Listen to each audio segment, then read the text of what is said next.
منتديات الدفاع عن الصحابة.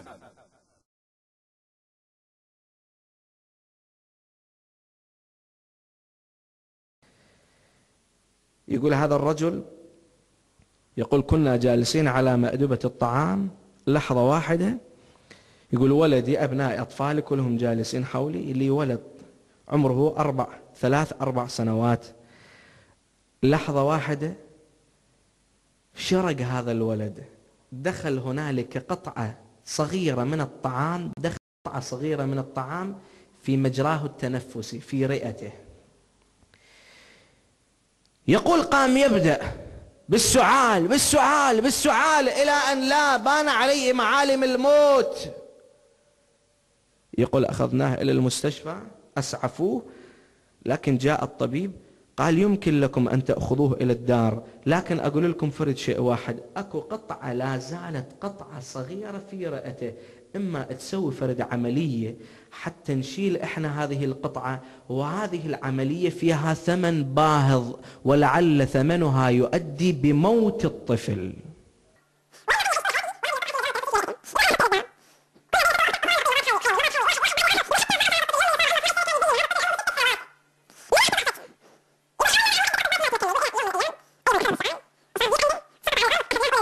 يقول أول ما أجرى الفحوصات الطبيب عليه قال رئته تقريبا 90% تلفت،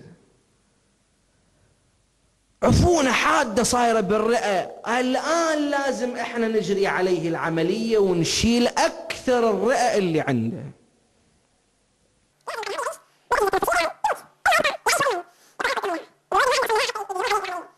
يقول أنا أخذته، أعطيت تعهد، أنا طلعت ابنه جبته إلى الدار.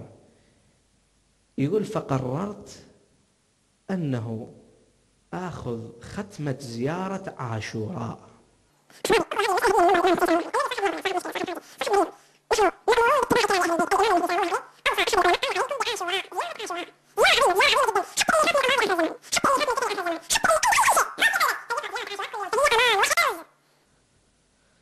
يقول أنا أخذت ختمة زيارة عاشوراء 40 يوم، كيفيتها مع وحدة الزمان ووحدة المكان، تجلس فرد مكان في دارك مع وقت معين، مثلا قبل المغرب بعد صلاة الصبح، فد وقت أنت تعينه، وحدة الزمان والمكان، و100 لعن و100 سلام أنت تقرأ 100 لعن، اللهم لعن أول ظالم ظلم حق محمد، مو تقول أقول 100 مرة اللهم لعن أول ظالم ظلم حق. الختمة لا، الختمة لازم تقول 100 مرة، إذا واحد ما يتمكن يقول مرة واحدة، لكن اللي يتمكن لا خلي يقرأها 100 مرة. والسلام كذلك، السلام عليك يا أبا عبد الله وعلى الأرواح التي حلت بفنائك، أيضا 100 مرة يقرأه.